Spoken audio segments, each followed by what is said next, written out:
everyone, and welcome to the pit lane here at Oulton Park. We are getting ready for race one of the Ferrari Challenge UK here in the sunshine. To bring us all the action as we anticipate the excitement, our commentators this afternoon, Jack Werrell and Johnny Palmer.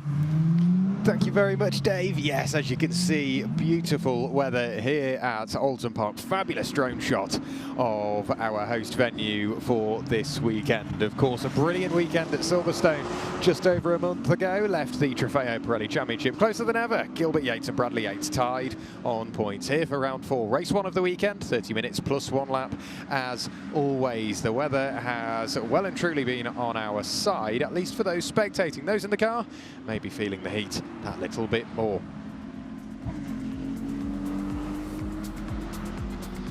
But Oulton Park this morning, qualifying saw a frenetic sort of session. Gilbert Yates opting to come out of the pit lane rather late into the session. As soon as he came out, that was it. Up to the top of the times he went. Of course, we kicked off the season at Le Castellet, Paul Ricard on the 13th and 15th of March. We then went to Snetterton for the first time on home soil on the 2nd and 3rd of May.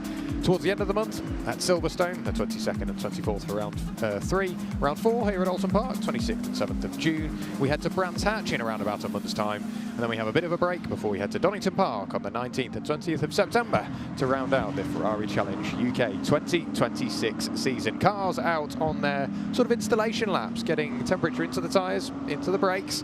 But I think more importantly for the drivers, aircon on full blast, Johnny Palmer. Yeah, that is the case, I'm hearing, for a lot of the copper shell drivers who are possibly less concerned about absolute performance in the car and far more bothered about how their body is going to be treated over 30 minutes, because it is intense heat. We're up to 32 degrees Celsius ambient, a track temperature of in the mid-40s, and I dread to think what it might be inside the cockpit, because these cars, well, you can open sections of the window, but again, that's going to slow the car down because of the turbulence. These cars are wonderfully designed from an aerodynamic point of view, and you don't want to wreck that by gulping in air through the side windows. But also that engine, the V6, which is very efficient, can get rather warm as well, although it's twin turbocharged. Yeah, so half an hour in this warm afternoon heat, hotter than it was during qualifying, you're certainly going to know you're in a race by the end of it.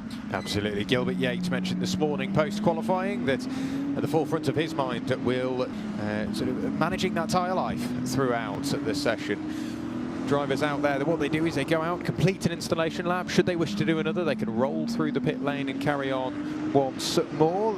The driver opting to only do one lap, maybe even 2. Manuela Gosna, she has worked her way onto the grid, opting to do slightly fewer laps of the Oulton Park circuit than the rest. This is the Oulton Park circuit in question. The drivers will be negotiating 17 corners, 8 to the right and 9 to the left, 2.676 miles or 4.307 kilometres awaits, with plenty of elevation change from start to finish. Notably, Clay Hill on the exit of Knickerbrook, a famously challenging corner. You then make the steepest descent of all before you arrive at Water Tower and Druids Corner. The grid is getting busier. In a few moments' time, we will hear from Dave Richardson as and when we have more drivers and more cars on the grid. And of course, all drivers are paired with a professional driver coach. Normally, we get a quick word from them as well, just to see what conversations have been going on prior to the race. And that's something I really think Ferrari do well. They don't just allow the drivers to go and do this and support them in doing it. They then give them the extra support channel of a pro driver, which is invaluable, because although pro drivers haven't necessarily been to all of the circuits in question, I mean, most of the drivers here this weekend that are the coaches are British or have a strong connection to the UK, and it may have actually been here at Oulton Park in junior categories, so I've had the best part of maybe a decade's experience of the little secrets of Oulton Park, and there are several. And you were making the point earlier on in the day, Jack, that it's actually very difficult to hook everything up together across 2.69 miles so that you're not eliminating, or rather you are eliminating, every single possible mistake. Sometimes you've just got to take the almost ideal lap and not beat yourself up too much about the odd curb strike which might knock you offline.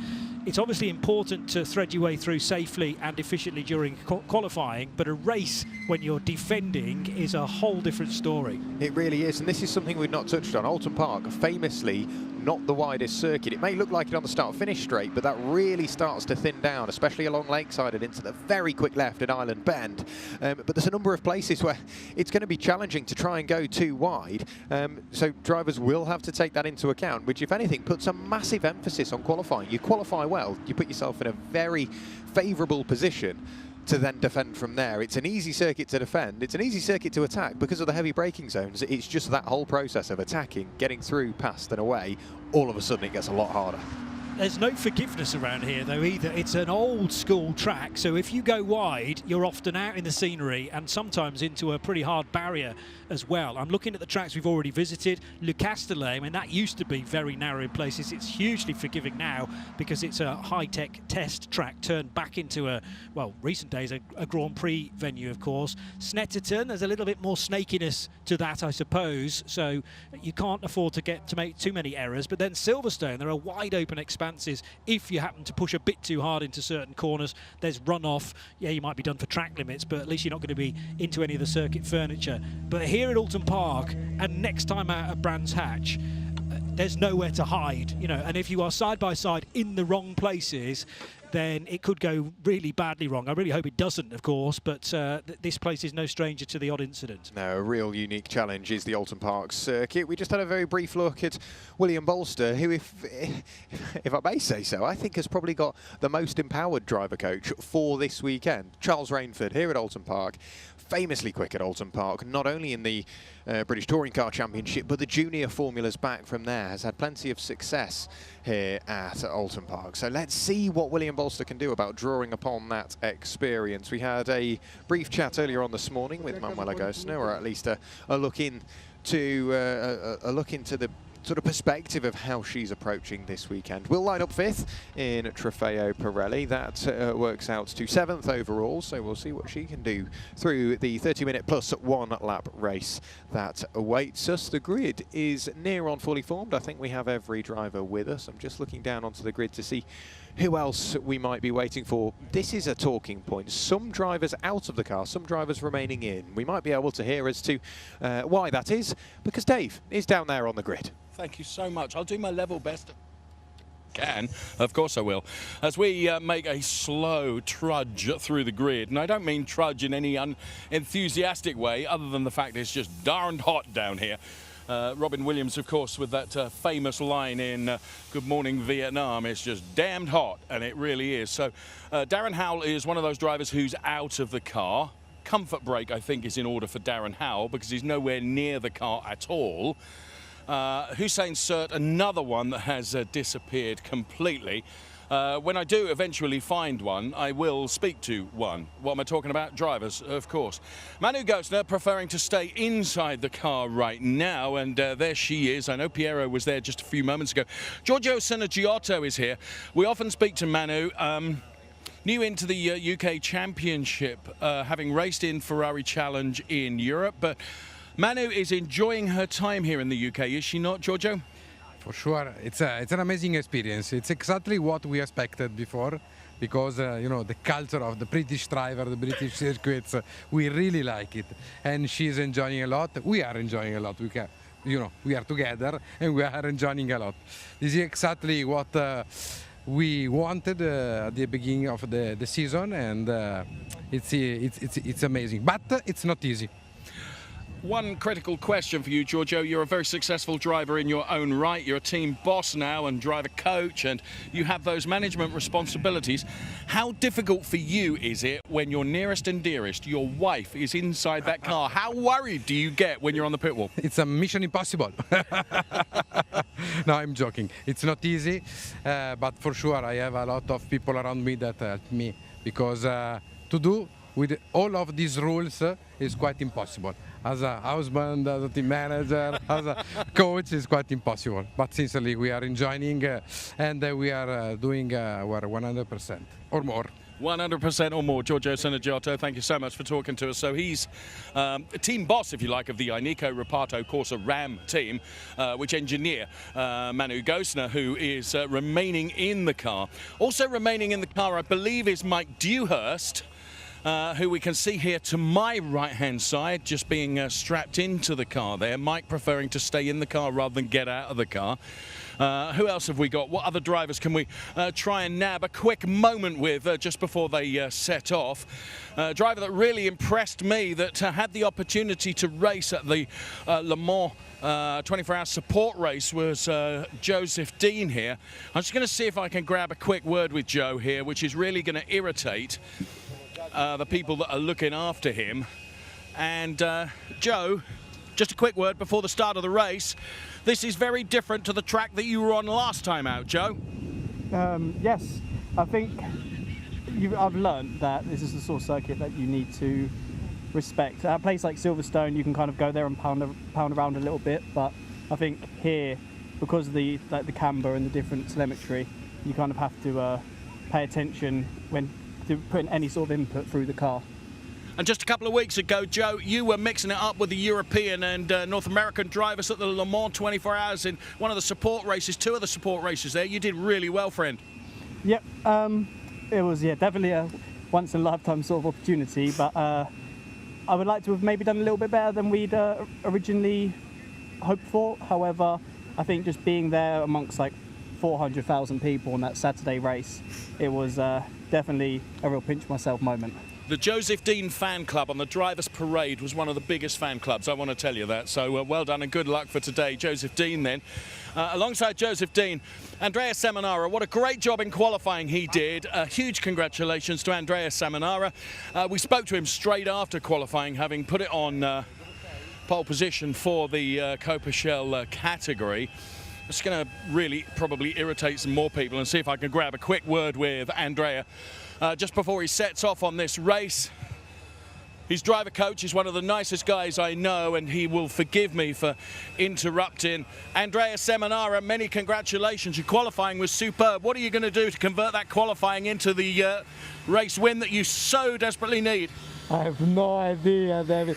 Absolutely no clue. I'm gonna basically do everything that guy does and try to do my best. We wish you well. I just knew we would get the truth out of it. Thank you. Andrea Seminara, and that is, I have absolutely no idea what I'm going to do. I guess we love honesty, don't we? And we always get that from our Ferrari Challenge UK drivers. The grid is set, and of course, as has been so often the case in races before, when it comes to Trofeo Pirelli, it's a Yates lockout on the front row of the grid, with Bradley Yates to my left-hand side, Gilbert Yates to my right-hand side.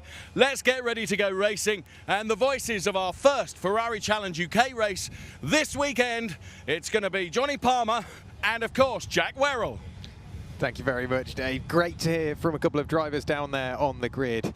The weather still perfect for at least us up in the air-conditioned bliss of the commentary box, but for Dave down there on the grid, thank you very much for trudging through the weather. But that grid of Ferrari 296 Challenge cars about ready to get underway, and we were just doing a little bit of research on Giorgio Sanaggiotto.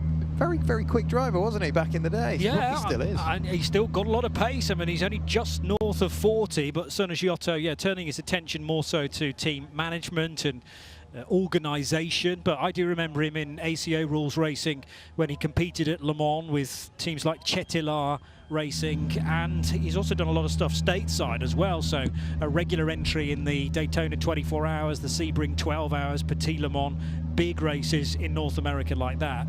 But he's also got a history. When he came out of single-seaters in the mid-noughties, found Ferrari Challenge and actually won the World Finals in 2006, and is a Ferrari Italia champion at Trofeo Pirelli level, and that came 3 years later. So we mustn't forget that as well, and he's almost come back to his roots in that respect. Yeah, it shows the calibre of drivers within the Ferrari ranks, and we're getting a sneak peek at that this weekend for the fourth round of Ferrari Challenge UK. As Dave said, it's a Yates front row, Gilbert Yates on the left-hand side of your screen, Bradley Yates on the right.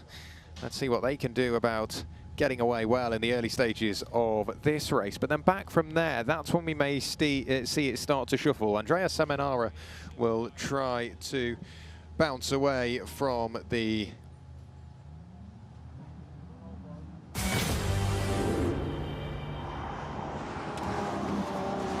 about to get racing here at Oulton Park. As we say, Andrea Seminara will try to bounce away from the field behind, but All will be revealed over the next 30 minutes plus that extra lap. That extra lap finds itself being all important on multiple occasions. We saw it at Silverstone, we may as well see it here as well. It's just that extra lap that some might need and some might not, as the case may be. But it will be Gilbert Yates lining up on pole position, as ever the case, ready to lead the field out onto their first race of the weekend. Of course, we get to go racing tomorrow as well.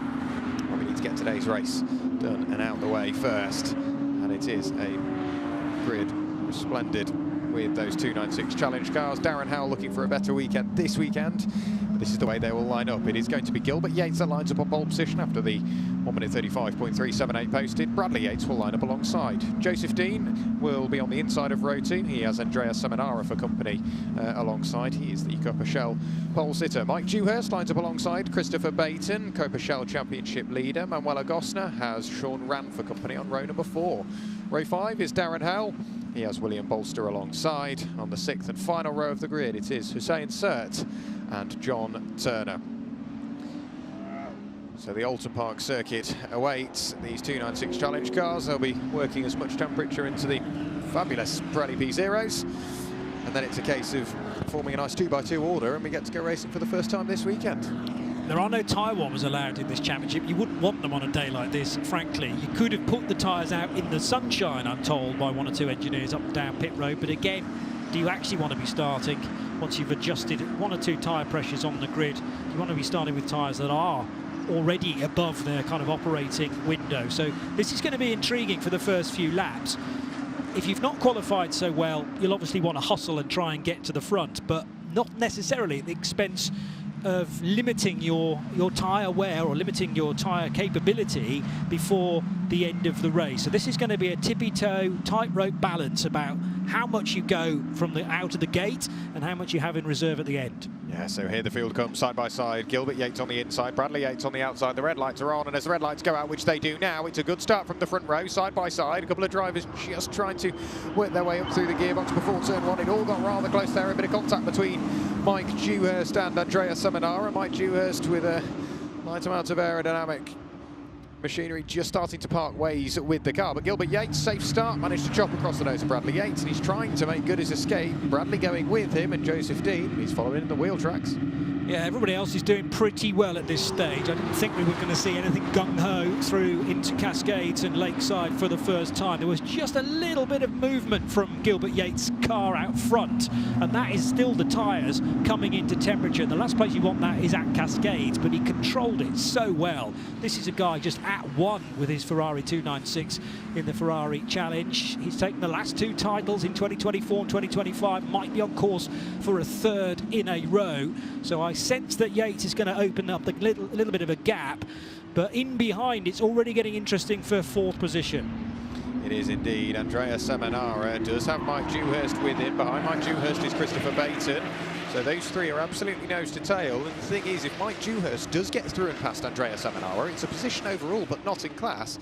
But then for Andrea Seminara, that means he no longer has that buffer of a Trofeo Pirelli car between himself and the next Copa-Shell car. So Andrea will try and stay 4th overall, not only because it looks brilliant for him and it means that he can stay comfortably in the lead of Copa-Shell. He doesn't need to worry about defending so much. At least then there isn't a position in class up for grabs for the car behind. Gilbert Yates comes through to tick the first lap in the book, has extended a small amount of margin between himself and Bradley Yates. Joseph Dean somewhat safe in 3rd place. Here comes Christopher Baton, a big look to the inside of Mike Dewhurst, but a bit too far away on this occasion. So Andrea Seminara remains 4th, Mike Dewhurst 5th, Chris Baton 6th place, Sean Rand is in 7th, Manuela Gosner in 8th, Will Bolster 9th, and Darren Howell rounds out your top 10. Darren Howell will be looking to make inroads up the order. I feel like qualifying showcased the pace, but then just couldn't quite improve at the same rate of others around him. Yeah, and that might have been a frustration. It's something to bank away, I suppose, for another qualifying session tomorrow, because the grid for race 2 this weekend is taken from an entirely different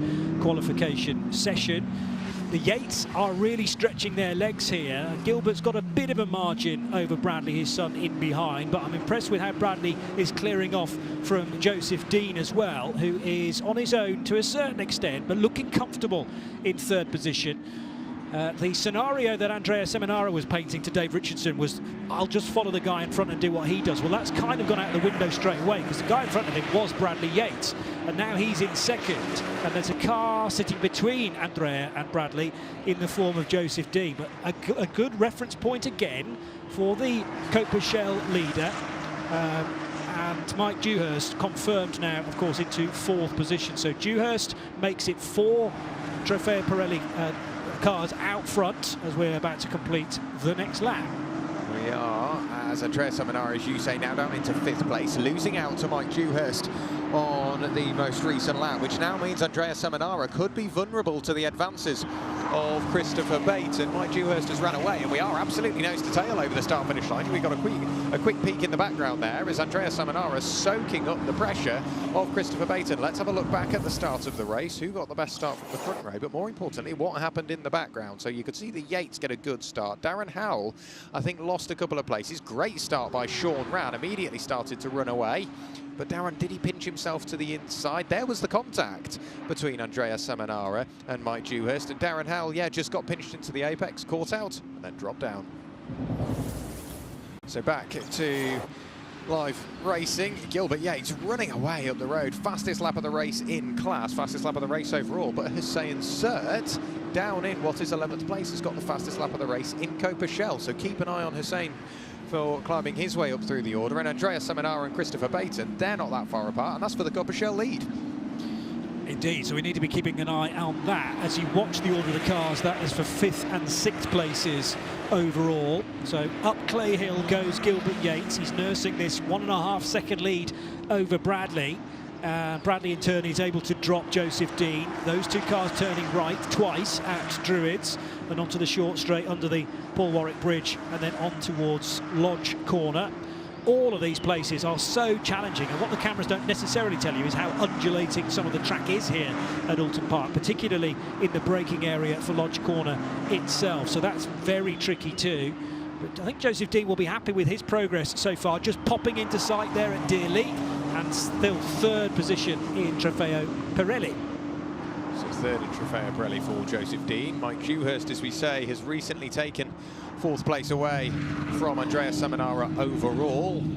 So Mike Dewhurst not only 4th overall, 4th in class now. Andrea Seminara down to 5th, but he's still leading the Copa Shell class and just has posted the fastest lap of the race in Copa Shell. So we'll now try and run away from Christopher Baton, which it looks like he's slowly starting to do, but the rate of closure for Andrea Seminara and Christopher Baton is not necessarily as quick as you'd come to expect. So for Chris Baton, he just needs to again stick there. But the trouble is, the closer you get, whilst you get more aerodynamic assistance, it then means you've got to drive through the hotter air of the car behind. So it just slowly starts to pull away those efficiencies, which these Ferrari 296 Challenge cars do so well. Sean Rann there in 7th place, still going to keep an eye on Hussein Sert to see what he can do about closing in. Darren Howell applying pressure onto William Bolster. You spotted something there? Yeah, bright yellow car, which might have been Darren Howell maybe, going a tad wide at Britain's. I'm not sure, I'm not convinced he made the second part of that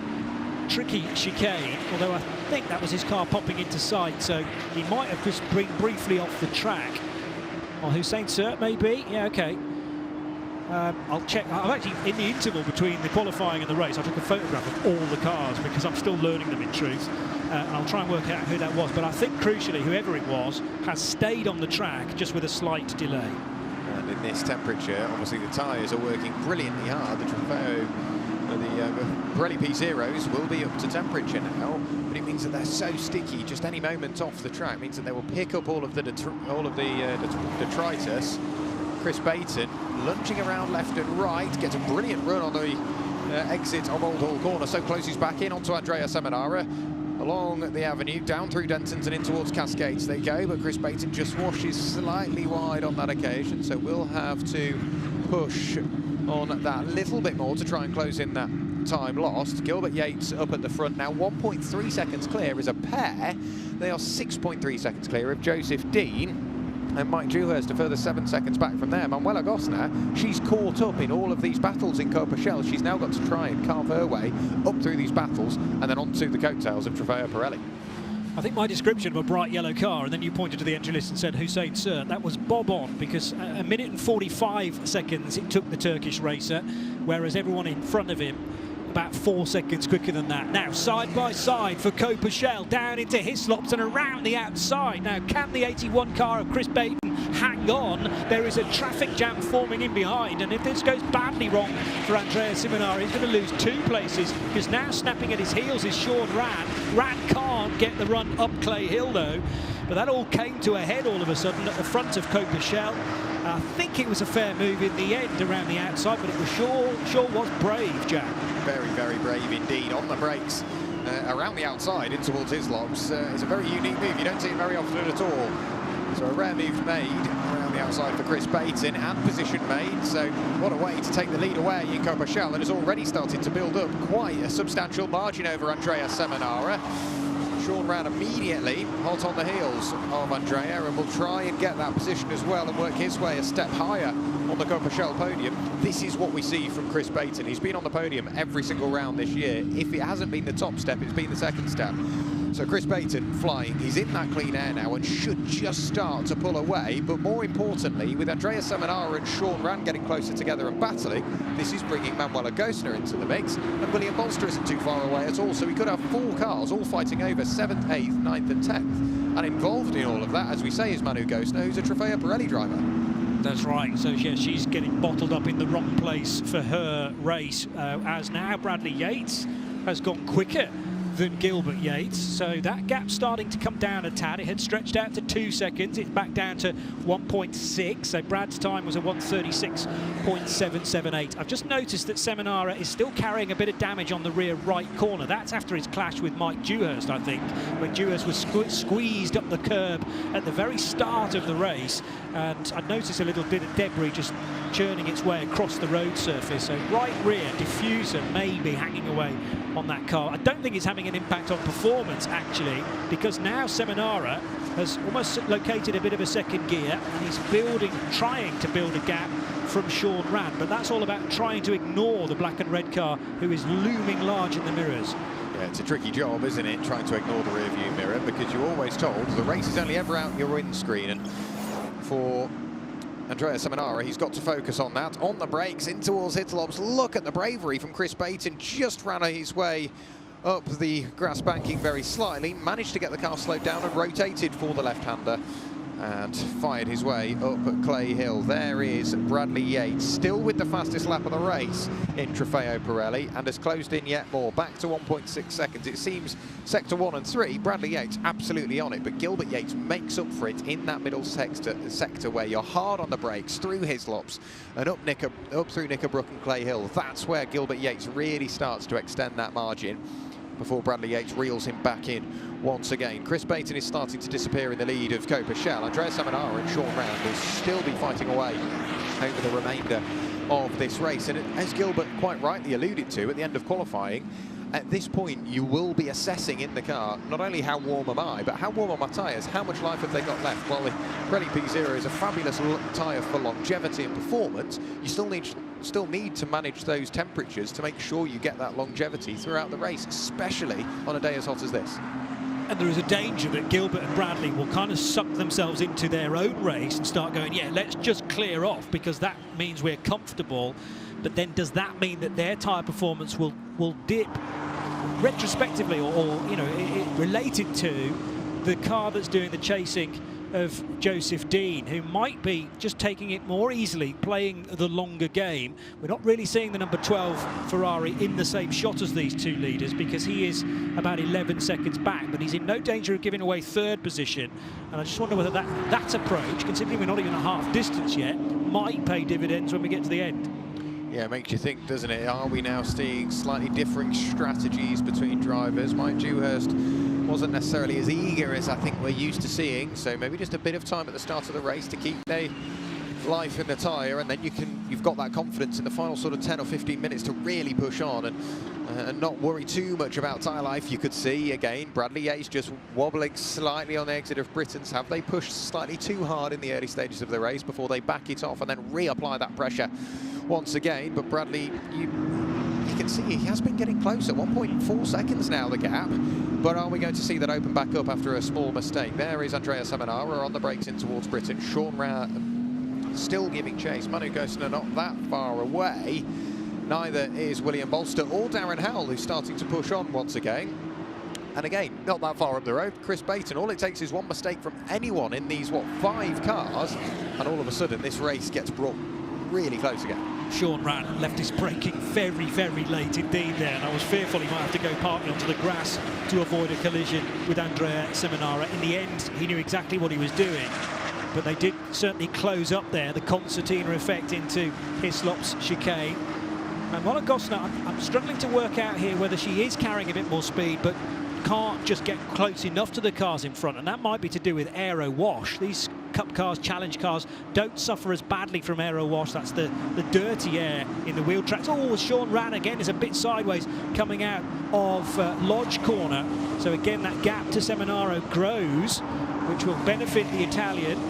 He's looking to try and reel in, if he can, Christopher Baton, but the bright orange number 81 car is way down the avenue and just disappearing into Cascades now. Sean Rann will be kicking himself for that small mistake because he was not that far away, almost within striking distance of Andrea Seminara. That mistake has now put him right into the clutches of Manuela Ghostner, who has a big old moment on the exit of Cascades and running along Lakeside, so that will cost her a little bit of time. So Sean Rann can breathe slightly easier again. William Bolster, he's got the best seats in the house for this. He's watching this all unfold in front of him, just waiting to strike. Gilbert Yates and Bradley Yates still 1.5 seconds apart up at the front end of the field. And as you say, is Joseph Dean playing the longer game, because he's again just lapping a few seconds slower than the leaders, but knowing that he can deploy those few seconds in terms of tyre life that little bit later on in this race. On the brakes in towards Hislop's goes this brilliant battle. It's from 6th, 7th, 8th, 9th and just about 10th place as well, but Darren Howell over the previous couple of laps has just lost that little bit of headspace at which he had a few laps ago. Sean Rann still with the fastest lap of the race in Copa-Shell, so he's got the pace. It's just about, again, piecing it all together and then focusing on Andrea Seminara. Well, I'm loving the style of Sean Rann, because it's almost like he's driving a kart, i.e. you don't turn until you absolutely need to, and the rotation slows you down at the end of the day. So keep straight, keep braking as late as possible, and the turn into Hislops, for example, is much later than Andrea Seminara. In the end, they come out of that corner at about the same rate of knots, but if that gap comes down more, it's still standing at 1.5 seconds. That could get very, very interesting indeed. Certainly Sean Rann is leaving nothing on the table, and the same can be said about this guy. Gilbert Yates on course again for another victory. He's had to weather the storm to a certain extent, because Bradley Yates did get closer, but we're sort of back to the same gap now as we had in the opening 5 minutes. You can see the heat haze flaring out the tails of these cars, just showing how hot it is out there and how much heat is being produced by the 296 Challenge cars. Here is Sean Rann under huge pressure from Manuela Ghostner, and I think over the previous couple of laps there has been a little bit of defending going on, which has brought Will Bolster into the mix. So let's see what Will can do over the coming laps. The Irishman representing Charles Hurst this weekend. They work their way through Britons, then over Hilltop and down in towards Hislops once again. It seems like this is the section of circuit, this middle sector, where Sean Rann is so confident, as you say, dives on the brakes and then just rotates the car nicely in towards the apex. And again at the second part of Hislops, before they arrive at the long right-hander at Knickerbrook, such a tricky corner. It's easy to make a small mistake, turning that slightly bit too early on the run-up Clay Hill. If anything, William Bolster is applying that pressure now onto Manuela Ghostner. Over the start-finish line, we've already seen our race leaders starting to get towards the latter stages of this race. This is when, again, they'll be analysing what's the car doing, where are the temperatures, how is the tyre life, and just then making those adaptations to their lap time, to their driving style between now and the end of the race. But these three, it's going to take something special to separate them. That point that Andrea Seminara was making after the qualifying session about the lack of grip all the way around this place, as William Bolster has a slight moment. Is he going to run too wide? No. Keeps it within the confines of the track. But the theory is that all of this hot weather, the sunlight, direct sunlight onto the road surface, has brought a lot of the gunk, if you like, the oil and the tyre the tyre wear that has sat in the road surface now sits right on top of it, meaning that a lot of these corners, particularly down at Lakeside, very, very slippery. and we're seeing the cars moving around on the road quite a lot, particularly under heavy braking. And these drivers, some of whom are still quite inexperienced, are having to deal with that on the fly, whereas maybe they didn't have that sort of performance during qualifying. Yeah, as you say, all of the oil's coming out of the tarmac. Similar reaction to when it rains. Darren Howell in the pit lane. All looks well with the car, but big drink going on board. And again, that begs the question, is that something that the team just need to look at in terms of the car, or is Darren getting out simply because he just doesn't quite feel himself in this heat? But he's up and about under his own steam, so we'll see as to exactly what's going on. Potentially get some info on that a little later on. Gilbert Yates continuing to lead the way and has put an extra second between himself and Bradley Yates. Bradley Yates has received a warning for track limits. Gilbert Yates may be on the same course now because, as you say, the slippery surface, it almost got so hot the car will react as if it is a wet surface. So he will catch a number of drivers out over the coming laps, but Gilbert Yates is still your race leader. Bradley Yates second. Before we get to Joseph Dean in third, Mike Dewhurst in fourth, Chris Bayton fifth overall, and your Copper Shell leader, as he's used to being this season, it would seem. Andrea Seminara is in sixth and second in Copper Shell. Sean Rand seventh and third in Copper Shell. We get back to Manuel Agostner, who's eighth overall and fifth in Trofeo Pirelli. Will Bolster in ninth, Hussein Surt in 10th, and John Turner in 11th place. Darren Howell in the pit lane, but so too is Dave Richardson. Thank you very much. And the last thing Darren Howell probably needs is me sticking a mic trumpet right now. But Darren, you're out of the car. You look, may I say, totally bemused. I mean, what's going on, friend? Had loads of problems this morning with the car. Didn't run in free practice one. Managed to get a few laps in it. Nowhere. Just a bad headache, so I thought I'd best back up. Well, Darren, you know, soon to be safe. Thank you so much for your honesty and for talking to us. Get some of that water all over you. You need that. So that's the reason, gents, you asked me to find out. I was on it as quickly as I could. Darren Howell, then, with no aircon, has been driving that car. He's got a splitting headache, and he says, you know what? I just think it's time to bring it back into the pit lane. So there we have it. Yeah, don't envy that in this heat, pushing on, because like you said, Johnny, it's not only the temperature of the engine that seeps its way into the cabin. You're concentrating. You've got fireproof overalls, fireproof underlayers, and the race helmet on. There's very little that your body can do extra to cool itself down. So no, fair play to Darren Howell to have the humility to go, no, it simply is too much. But Dave Richardson, like a coiled spring, getting us the information that we need. But Chris Bayton, what is it going to take to stop him from running out in front of Copper Shell? He's done so all season. Yeah, I did think that Seminara was starting to find some inroads, because the last time through, Seminara, not the last time through, the previous time to that, Seminara found about 0.4 of a second on the bright orange car. So I just wonder whether Bayton, the pendulum was starting to swing away from him and in the favour of the chasing car. Seminara is still just about in the foreground there. There he is in the sky blue and pink car, as now off the road. Sean ran from, he was third, wasn't he, in Copper Shell. And not that far away from him was Manuel Agostner. So has that been some contact just out of vision, or did Sean lose it himself? It's on the approach or just at Lakeside, so that would have been a high speed off, Jack.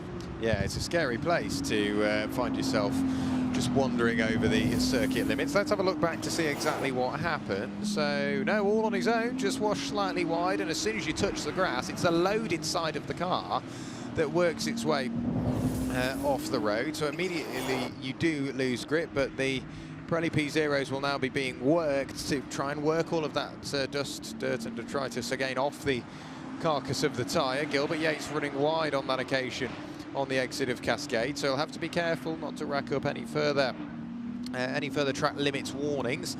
I think the saving grace there for Sean Rand is the car ended up rolling backwards, so he hasn't filled the air intakes and the grille with all of that dry grass. So he's got away with it, can still continue on. The car will be hard at work again, cooling itself down.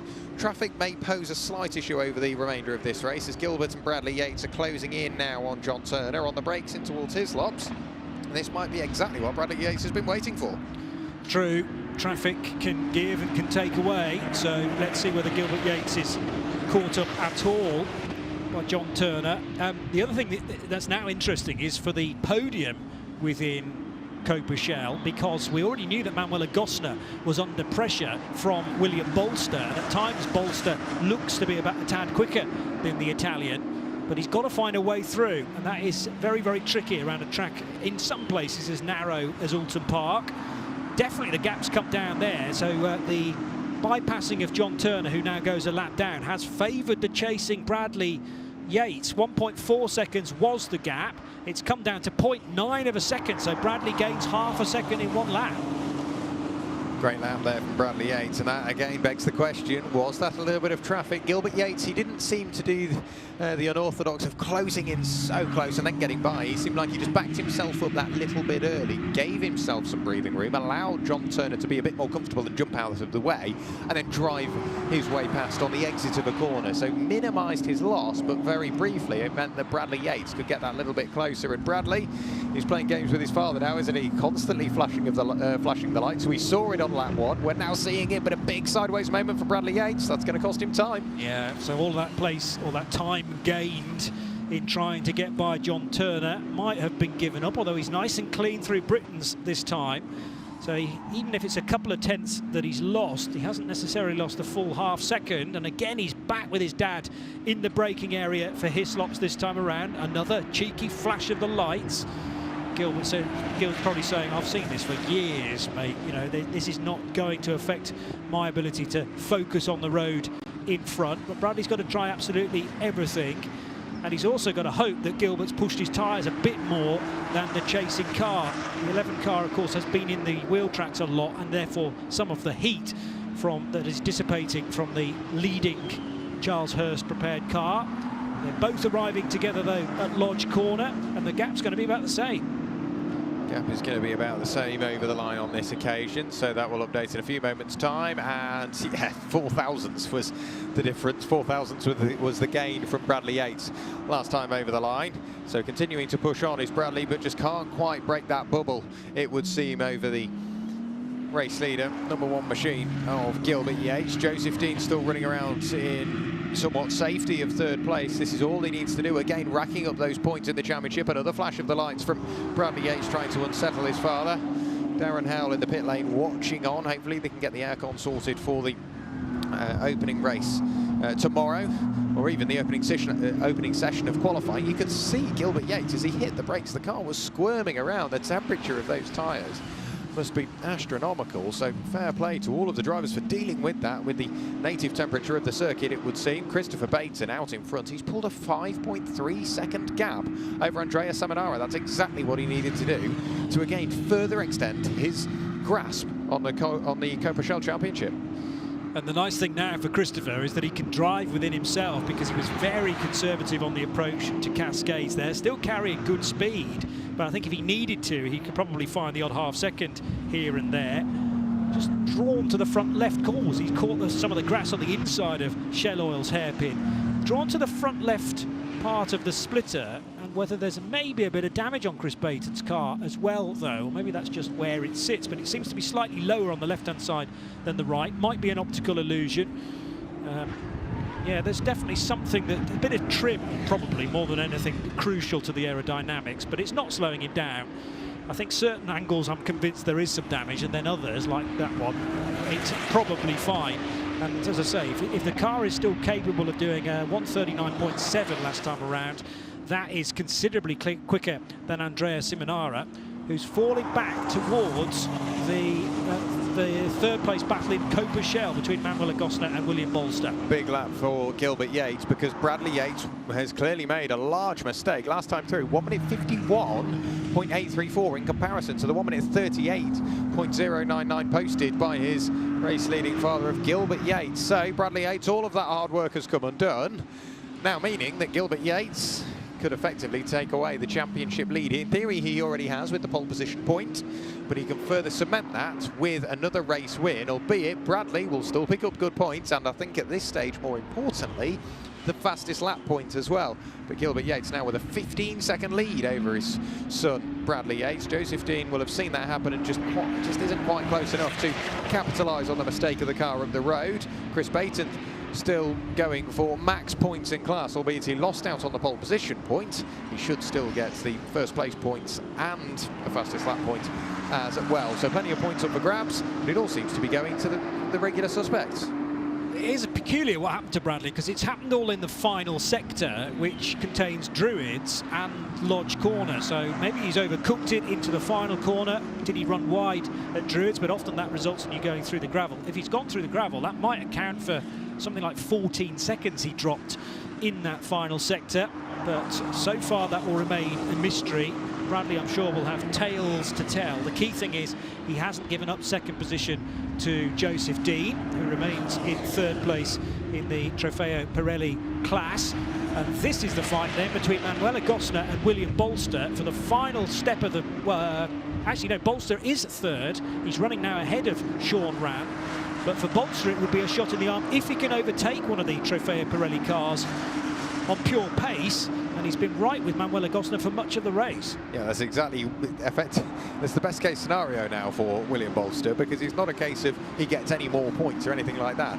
It is just to go, look, I am here to fight and I am here to win silverware, and if I can work my way through and past the Trofeo Pirelli driver, it just further cements that point for William Bolster. Sean Rad still doing everything he can to make up for that mistake earlier on, and is lapping quickly and lapping consistently, but I think it's just too tall of a mountain for him to climb over the remaining 1 minute and 1 lap of this race. Whereabouts is Gilbert Yates? He's just climbing his way up through Clay Hill, through the left-hander at Water Tower and the double right at Druids. So next time by he will be going on to his penultimate lap of the race. Bradley Yates will still be giving chase, albeit that mistake again insurmountable for him to make that time back up. But again, what is it going to take to stop Gilbert Yates? He's looking good for a third consecutive Ferrari Challenge UK Championship off the back of a successful GT campaign elsewhere. He definitely knows what he's doing behind the wheel of some incredible GT machinery, even more so this 296 Challenge car. And unfortunately for everybody else, as soon as Bradley Yates has had his error, whatever that may have been, then that takes the pressure straight away from Gilbert, and he knows he can just keep things neat and tidy, a little bit like what Christopher Baton's doing at the front of Copa-Shell, because Chris is, well, 7 seconds clear now of Andrea Simonara. So both drivers, both of the category leaders, know they've done enough and just don't have to do anything stupid now. Sort of stroke it home, because the clock now reads 0, and this will be the first time that anyone will complete a lap at that point. So there will be one further lap at the end of this, and that will complete our first race of the weekend. Yeah, the first race of the weekend has flown by. Thankfully, we get to do it all again tomorrow. But Gilbert Yates leading the field around. Bradley Yates for the final, for the penultimate time in towards the British chicane. Nice and neat and tidy through there. And again, at this point in the race, you know your tyre temperatures are high, you know your tyre pressures are high. Are you going to just manage that and just try and steer slightly clearer of the curbs? It seems like Bradley is doing that. Here is Gilbert Yates just picking his way through Druids for the penultimate time underneath the Warwick Bridge. And again, a race controlled fabulously well by our reigning champion. On the brakes, you can see the way the road undulates on the run in towards Lodge Corner. The Pirelli P0s have got one further lap of the Oulton Park circuit remaining. So over the start-finish line he will go on towards the final lap. And again, he'll be able to see that silverware being readied and those points being added to his championship tally. But a brilliant opening account to this weekend. He arrived tied on points with his son, and that just doesn't seem to have phased him. If anything, it's motivated him to go out there and ensure that he puts maximum points between himself and his son Bradley. Yeah, well, it was a maximum points haul at Silverstone last time out, so he's actually come from a little way back after Bradley had the much better start to the season in the south of France, in Le Castellet. But yes, he's been racking up the points now. I suppose Gilbert Yates on much more familiar territory now, the Ulsterman. And a short trip across the water to be here in Cheshire for Gilbert and Bradley Yates. Again, still pushing hard, you know, coming through Britain. The car's moving around a great deal, but clearly Gilbert is confident that he's got the tyre performance beneath him. maybe 2 bites of the cherry at turning point there at Hislop. So he can just start to toy a little bit now with car setup. Maybe he's already thinking about what tweaks they can do tonight ahead of tomorrow's quali and similar race. Yeah, he's in the fortunate position to have plenty of time around him to then try just a couple of little new bits, whether that be a bit more curb here, a bit less curb there. Nothing too drastic. That's what your practice sessions are for. But at least in the race, he can play around with a couple of settings on the car to ensure that he is in the best position possible tomorrow. But for the final time through Lodge Corner and over Dealeep will come Gilbert Yates, and he will win race number 1 of the weekend here at Oulton Park. Gilbert Yates sees the checkered flag first and adds yet more points to his championship tally and thrusts his way into the lead of the Ferrari Challenge UK Trofeo Pirelli Championship. Bradley Yates in a few seconds will come through and do the same over the start-finish line, adding more points to his tally, but unfortunately losing the championship lead to his father. Joe Dean continues a good points scoring season so far over the start-finish line to pick up yet more silverware. In third place, Mike Dewhurst will come through in a few moments' time to pick up fourth, but Chris Baton adding yet another win to his Copa-Shell tally. It is going to take something very special to stop him this season, as again another good haul of points in the race. Missed out on pole position, but will get max points in the race through a win and fastest lap. So the orange machine over the start-finish line picking up the win in Copa-Shell. Well done to Chris Baton. Andrea Seminara will be the next car to come through, followed then by Manuel Agostner. Here comes Andrea Seminara over the start-finish line. Manuel Agostner over the start-finish line to finish 7th overall, 5th in Trofeo Pirelli. William Bolster will round out the podium in Copa-Shell before we will then see the recovering Sean Rann and Hussein Sert to finish 9th and 10th overall, 4th and 5th in Copa-Shell. What a way to kick off the weekend's racing affairs. Gilbert Yates with another big points haul, and I'm sure he will be chatting to us in a few moments' time with Dave Richardson down there in the pit lane. But nothing ever changes with Ferrari Challenge, does it? Immediately, as soon as those red lights flick off and we get the race underway, that is it. They are nose to tail, fighting for every inch of tarmac. Yeah, and then it's just about luck and maybe a bit of traffic here and there that can give you the gap. As it turned out, Gilbert Yates looks like on paper he cleared off. Well, he was under pressure for probably 4/5 of that race with Bradley Yates on his boot lid. A wave to the marshals and to the crowd a bit further around the lap for Christopher Baton as well, who has allowed his fellow Copa-Shell cars to catch him up. So this is what my car looks like. If only you were able to see a bit more of it during the race, because, I mean, let's talk about that overtake first of all. Down into Hislops from Baton. He needed to have full understanding of Andrea Seminara as well, because Seminara needed to leap on the brakes a little bit more than he wanted to. There is no damage on the front and left of that 81 car, by the way. I've had a chance to see it in full detail. But yeah, Baton, I mean, round the outside at Hislops, had to take 2 wheels onto the grass as well. But ultimately, that risk is rewarded because he wins by 7 seconds or so. Yeah, and you have to think, he was sat there for a few laps. So was Christopher Baton just sat there and watching on, trying to figure out where those vulnerabilities are, and then striking as soon as he knew that the outside was left somewhat vulnerable by that of Andrea Seminara. But Gilbert Yates down there in the pit lane celebrating with the team, and that means that Charles Hurst, again, your winning Copa dealer. Of course, there are Copa dealer points up for grabs as well, so we will see that evolve over this season. But at the moment, your Copa dealer leaders, as you would expect, Charles Hurst. Great Nottingham came into this weekend in second ahead of Stratstone, Colchester, HR Owen and Ineco, your top 5 Copa dealers. Coming into this weekend, there is Bradley Yates, the Pirelli cap waiting to be donned, but of course needs to take off the helmet and hands device first. And Joe Dean, again, more silverware coming his way. Another good haul of points, another 3rd place for Joe. So that should further cement his position in what is 3rd place. Mike Dewhurst, interestingly, outscoring Manuel Agostner. So we've still got 4th and 5th in the Trofeo Pirelli Championship that could get yet closer. As for Copa-Shell, Chris Baton should work his way north of 100 points. Sean Rann let a few points go on that occasion, so Andrea Seminara might leapfrog him up into 2nd place. So it's really shuffled. As we say, we're past the halfway points of the season now. Should get closer than ever. Dave down there in the pit lane. Thank you so much. I've grabbed Gilbert, literally. He hasn't been out of the car 30 seconds, and it doesn't look like you've just done a 30-minute plus 1 lap race, Gilbert. I mean, honestly, but I suspect that underneath it all, that was hard work, wasn't it? That was the hardest race I've ever done. The heat was just so intense, and Bradley got fastest lap early on. I tried to manage tyres from the start, so he got fastest lap. I couldn't get a gap. He was just right there. And then I seen him spinning, I thought, what's happened? Then my car, I nearly lost it. Straight after he lost it. Wow, and that was just because the sheer heat that's on that tarmac and the reaction of that on the tyres as well. Yeah, someone said the temperature was like 46 or 47 degrees at the tarmac. The tyres were so bad, like after about 6 laps, it was just managing tyres. But he was quick today. He's getting quicker. He is. He is. Well done to you, well done. We're going to go and try and grab a word right now with Chris Baton for Copa Shell. I can see that he's just got his crash helmet off, and we'll try and grab a word instantaneously, as it were, because that's my job.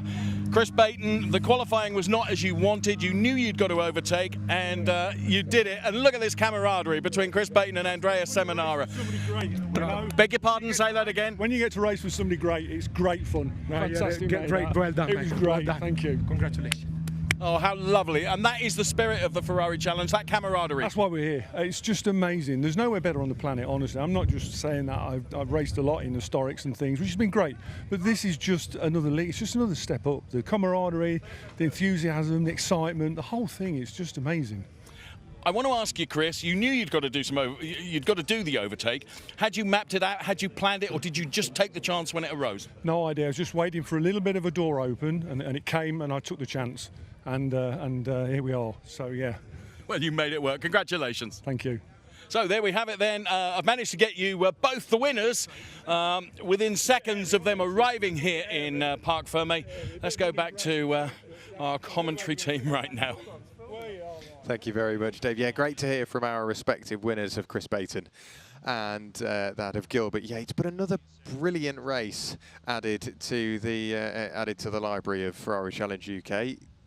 At what point are we going to see the next step up from here? Because Ferrari always seem to do it, but I can never understand why. You think, how can they top this? It's certainly a high level to be matching with one race to the next. But yeah, for me, that overtake in Copa Shell will live long in the memory. Gilbert Yates, your race winner over Bradley Yates in second place. Joseph Dean finished in third. Mike Dewhurst fourth, and Manuela Gosner fifth. Those are your Trofeo Pirelli results. Gilbert Yates, as ever, on the top step of the podium, starting to turn his championship around following a poor opening round at Le Castellet. Christopher Baton with yet another win in Copa Shell continues to extend that championship lead over Andrea Seminara. Those two with some very complimentary words to each other post-race. William Bolster rounds out your Copa Shell podium. Sean Rann recovering to fourth. Hussein Sert in fifth. John Turner in sixth place. And Darren Howell, unfortunately, working his way into the pit lane prior to the end of the race. Let's have a little look back at the first race of the weekend here at Oulton Park. Race got underway with Gilbert Yates and Bradley Yates absolutely side by side. Gilbert Yates managing to get the better of the front row, and then we saw Andrea Seminara and Mike Dewhurst come to blows, just pinching each other in towards the apex at Old Hall Corner, but by that point Gilbert Yates was already starting to extend. A few car lengths between himself and his son Bradley Yates. The quick left at Island Bend awaited. Flushing of the lights for Bradley Yates, doing everything he can to try and close that gap, or at least unsettle the nerves of his father that was leading the way. Chris Baton following in the wheel tracks of Andrea Seminara, and then the move of the race all the way around the outside on the run in towards Hislop's, bouncing up the grass.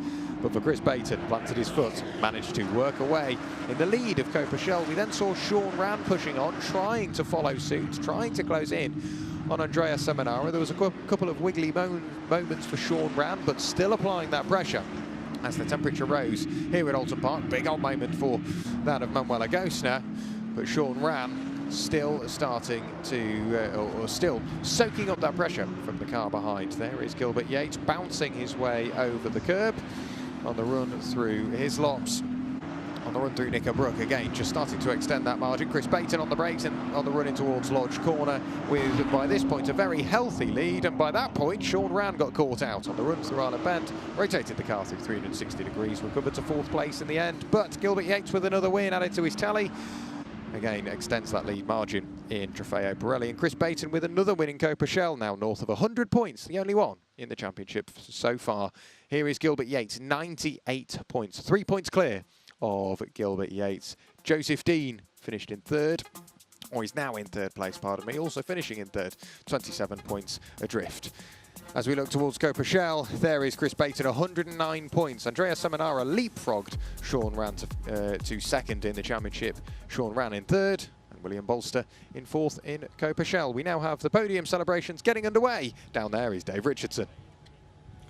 We are down here in the sunshine then, ready to bring you, first of all, the Ferrari Challenge UK Trofeo Pirelli Podium and the top 3 drivers in that Trofeo Pirelli Podium. Let's big it up for them right now. Taking P3, please make some noise for Joseph Dean.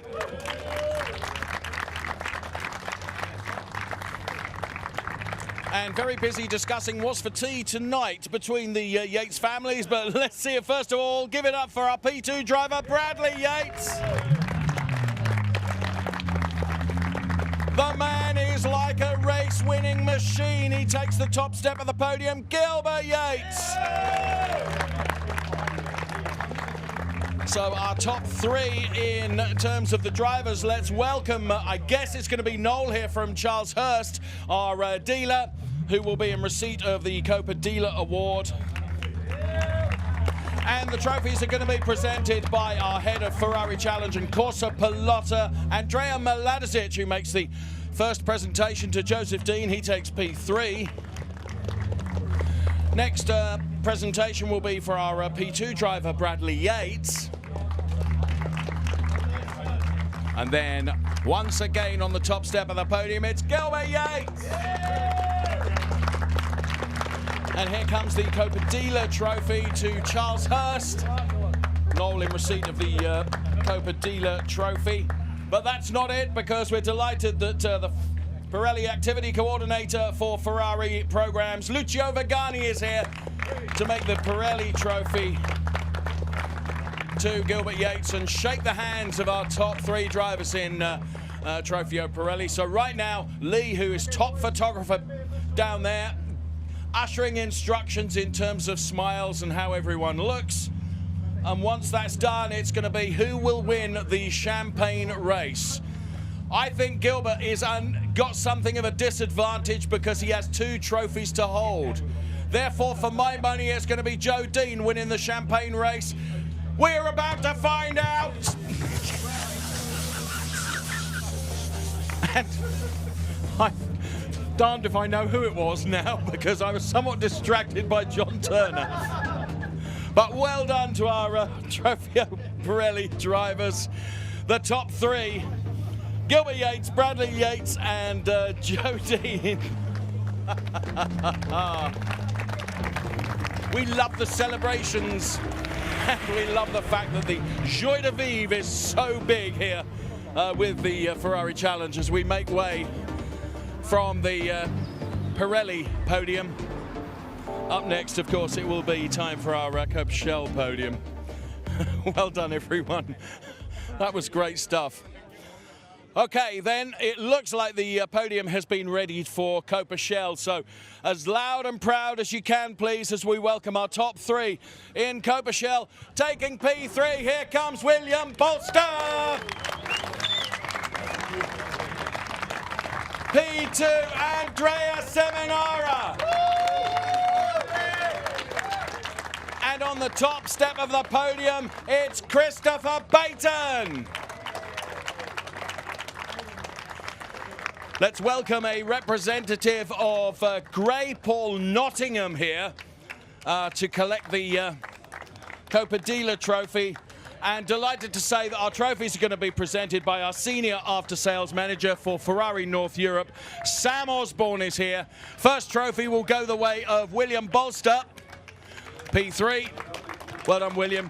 Beautiful trophies, I have to say. Taking P2 then, it's Andrea Seminara. And adding to the weight of the trophy collection in the Christopher Baton household, it's Trophy P1. And of course, the Copa Dealer Trophy going to Grey Paul Nottingham, being presented by Senior After Sales Manager Sam Osborne there. Everyone together then for the photographs, if you will, and listen to the instructions from Lee, top photographer man here.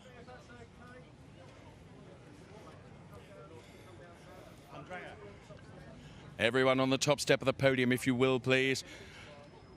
You notice the swiftness of Sam Osborne, who was escaping before the champagne is unleashed there. But only will the champagne be uncorked when Lee tells me that it's okay. And right now it is. William Bost has got to win this. And he did by some measure. What brilliant celebrations then for our Copa Shell and Trofeo Pirelli podiums. Awesome fun in the sun. Back to you, Jack and Johnny. Thanks, Dave. Great to see the podium celebrations for Trofeo Pirelli and Copa Shell. And we get to do it all again tomorrow. Can't wait. We get qualifying underway at around about 11 o'clock in the morning. The race due to get underway at circa 3 o'clock. But what a brilliant opening day it has been to Ferrari Challenge UK here at Oulton Park, Johnny. Terrific racing. I think also very educational for those that are here who've never been in a race this hot. I've had a number of team mechanics who have said this is possibly the hottest ever Ferrari Challenge UK weekend that there's been in its relatively short history. So there's an element of launching your way into the unknown, but they'll know a lot more now going into day 2 of the meeting. I can't wait for it. Absolutely. All the learnings from today can be passed forward to tomorrow, where it should be slightly cooler, and we can hopefully see yet some more brilliant racing from the Ferrari Challenge UK. Not only Trofeo Pirelli, but Copa Shell as well. But that is until tomorrow. Qualifying gets underway, as we say, at around about 11 o'clock. If you're here at the circuit, we wish you a safe journey home. If you're watching along at home, thank you so much. We'll see you tomorrow. Bye-bye.